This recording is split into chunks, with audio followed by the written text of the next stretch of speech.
number 2 is a little bit different than before because we've already jumped right into telling our decision in paragraph number 1. So what do we do in paragraph number 2? You can take time to explain your decision a little bit. So rather than explain at the beginning and make somebody angry, you explain a little bit in paragraph number 2. You can also include any new requests. For example, maybe you can give a bigger discount, but for a bigger discount you need a bigger order. So you can tell the buyer, can you buy more? Can you buy 10,000 units more? If you can buy 10,000 units more, then that changes the situation, doesn't it? So you can explain things like that. A counter offer to the buyer's counter offer, basically, right? Getting very confusing, isn't it? For example, if the buyer could make a larger order, then maybe we give them a bigger discount. Very simple. Let's look at some examples. Price is only one factor of competition. Although you may be able to receive a lower price from a different company, we are confident that you will find our quality superior. We offer to ease terms of payment to 60 days BS days after sight. That's a little great example there. So we've said no. Paragraph 1 we said no, we cannot give you what you want. Now paragraph 2 we try to explain a little bit that we can't do that, but we can explain that there's something we can do. So this paragraph number 2 is a way to make a counter offer to the counter offer. Is to change the terms a little bit to try to make the buyer at least feel there's an opportunity to make a deal. Look at example 2. The products you are interested in are very similar to our Travel Light line. Although Travel Light line products have fewer features, the quality and basic designs are the same. The Travel Light line may be more appropriate for you. The prices are 10% lower than our Travel Executive line. We have included a price list of the Travel Light line for you to examine. All right, this is a really great example, and I love this example because what are we doing? We're changing the situation. And that's always good in a business negotiation. Change it up a little bit. Make it interesting. And what did we do here? We said, hey, this is the product you want? We can't change that price, but what about this product? This product is really good too. And in this way, we increase the chance that we're going to get an order. And at the same time, we increase the chance that we can make the buyer maybe not happy, but at least feel that we have a relationship. So we're switching the deal a little bit. Make a different product offer. You know, the buyer might not know that you have another product that they would like. So here's your chance to kind of introduce that. And that's a good example of doing that. Let's look at another example. We hope that the above concessions will please you. Now in this case, we went ahead and we agreed. The concessions mean we give them something, we give up something. We are anxious to cooperate to the utmost of our ability to meet your needs and convince you of our company's serious business efforts. So that's all very positive.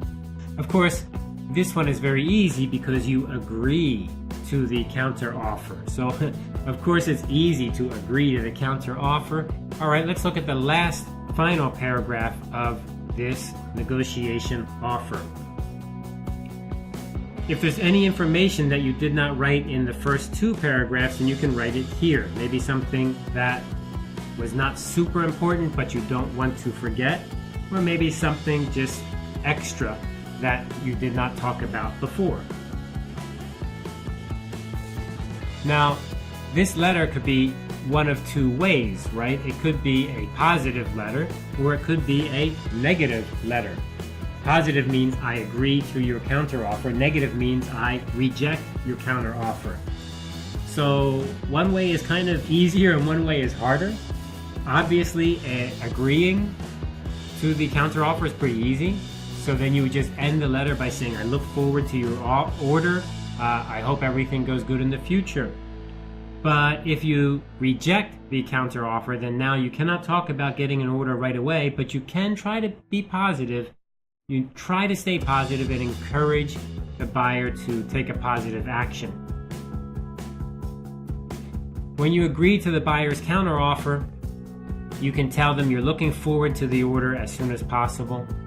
And when you reject, well, in that case, you hope that in the future an agreement can be reached. And if they have any questions, you can invite them to contact you. That's always good manners. If you have a question, please feel free to contact me. That sounds really good. When some of the counteroffer is accepted and some is rejected, maybe half and half or a little bit, or maybe you give them half of what they want but not the other half, well, in that case, you can say something positive and you can say that you've made changes and you hope that they like the changes. You never want to emphasize the things you did not change. So if I change the price $10 but you want $15, then I'll try to say something like, I really hope I've made you happy. I've tried to make you happy by giving you $10, right? Now, of course, I don't say, I hope you're not angry that you didn't get $5 because I only gave you 10. But, we try to be positive. So that's the idea here. Stay positive. Let's look at some examples. In example number 1, we await your decision on this matter. Please understand that we simply do not have any room to go lower on the price. Your customers can distinguish our products from the competitors' goods, which just cannot match our higher standards. So here, the problem is we've said no to their counter offer. So they're not going to be happy. They're not going to like it. But we're trying to emphasize our product is good. Our product is not easy to find from other companies. Our competitors do not make this product so good. So we're trying to make it clear that the price that we're giving you is really a good value. It's what we deserve. Let's look at example 2. If you decide that the travel light line better suits your needs, we can offer all the conditions set out in our earlier offer. Prices will differ as noted in the catalog. So look for the catalog if you want to see prices. We eagerly await your decision. I really like this example because it's changing the situation. And here in the last paragraph, we're being positive. Hey, I think you'll like this product. I know you wanted that product, but this product I think is really good for you. You see that kind of positive attitude. Even though we said no, even though we rejected their counteroffer, we still stay positive and try to give them a chance to do something that'll make them happy and us happy. Win-win. Now the last one is the easiest one because we give them what they want, right? Example 2 here. This is actually example 3, right? We are prepared to begin the shipping process immediately after we receive your order. If you have any questions, please fax Mr. Smith directly.